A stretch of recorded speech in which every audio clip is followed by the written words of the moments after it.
Hello friends, मैं doctor Sadaf Siddiqui. आज हम डिस्कस करेंगे अबाउट ओलिगोहाइड्रोएमनियोसिस। ये ओलिगोहाइड्रोएमनियोसिस क्या है? इसका मतलब है एमनियोटिक फ्लूइड का कम होना। बच्चे के अगल बगल यानी माँ के यूट्रस में जो बच्चा पल रहा होता है वो बच्चा एमनियोटिक सैक के अंदर होता है।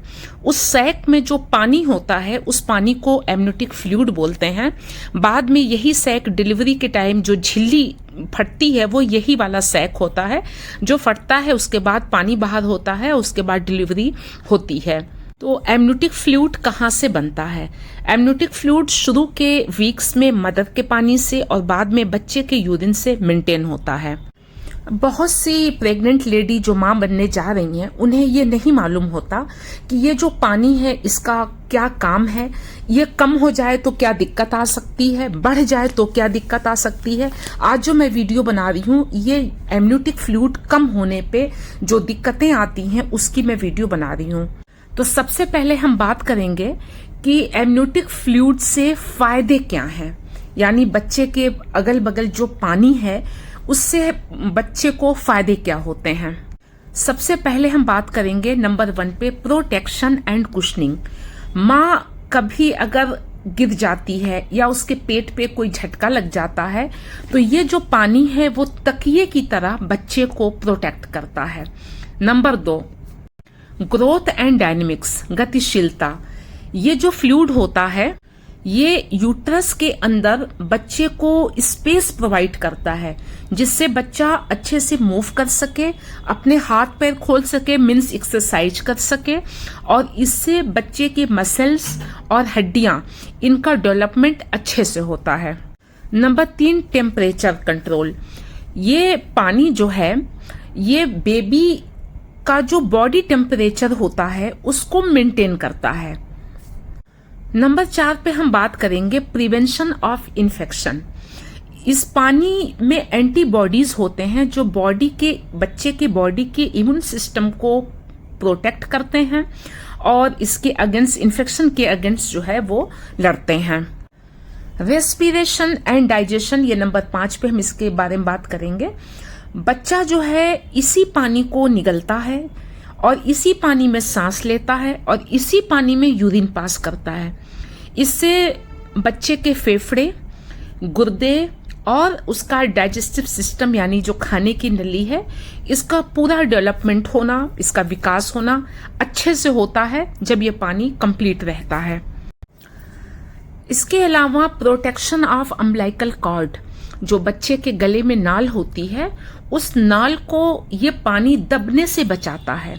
वो जो नाल है उससे ऑक्सीजन और बच्चे का जो पोषण है, न्यूट्रिएंट्स हैं, वो बच्चे को सप्लाई होता है, तो उस कॉर्ड को ये बचा के रखता है, यानी वो दबने नहीं पाती है, जिससे बच्चा आसानी से अपना ऑक्सीजन ले लेता है और उसको खाने पीने की जो चीजें हैं वो मिलती रहती हैं।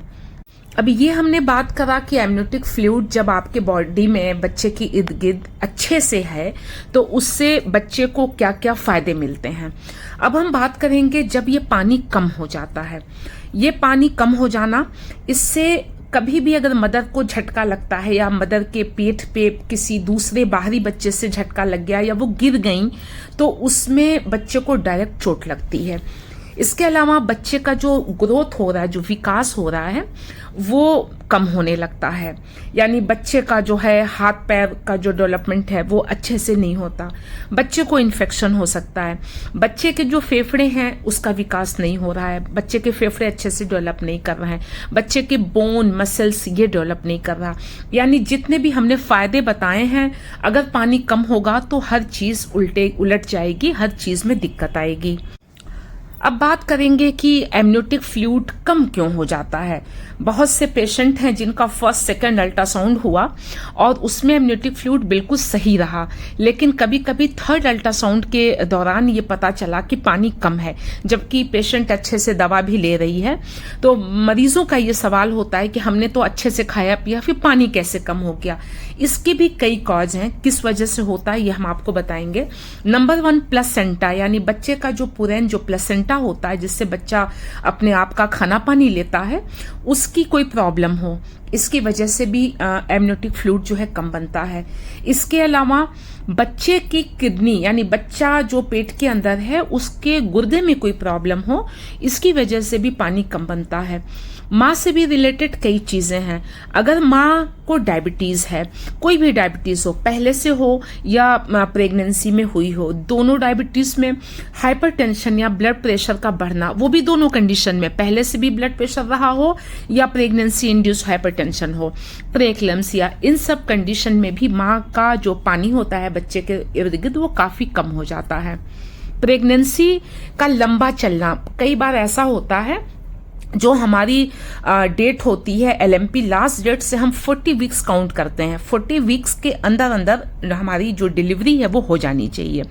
अगर ये नहीं हुई, कभी कभी ये 41, 42 पे चला गया या डॉक्टर ने बोल दिया कि आपके 40 वीक्स कंप्लीट हो गए हैं, आप आइए और डिलीवरी के लिए और हम ऑपरेशन करेंगे या जो कुछ भी है, बहुत से पेशेंट हैं डर के घर में बैठ जाते हैं। जब वो 41 या 42 हफ्ते पे अल्ट्रासाउंड कराते हैं तो उनका पानी बहुत बुरी तरीके से कम हुआ रहता है। और कुछ दवाएं भी ऐसी हैं जिससे एमनियोटिक फ्लूइड कम होता है। अब हम बात करेंगे कि हम क्या करें कि हमारा एमनियोटिक फ्लूइड जो है वो ठीक रहे। तो आपने आराम करना है, अच्छे से हेल्दी डाइट जो होती है, खाने पीने की चीज़ें अच्छे से वो खाएं, पानी ज़्यादा लें, लिक्विड चीज़ें ज़्यादा लें, कोकोनट वाटर जो है वो भी ले सकते हैं, BP और शुगर मेंटेन रखें। इसके अलावा डॉक्टर जो है आपको देखेंगे, क्या ज़रूरी है वो आपको प्रिस्क्राइब करेंगे। एमनियो इन्फ्यूज़न की अगर ज़रूरत है तो वो भी किया जाएगा। इसके अलावा डिलीवरी की बात आती है कि क्या ओलिगोहाइड्रोअम्नियोसिस में नॉर्मल डिलीवरी हो सकती है। तो देखिए दोनों कंडीशन है, नॉर्मल भी हो सकती है, ऑपरेशन से यानी सिजेरियन सेक्शन भी करना पड़ सकता है।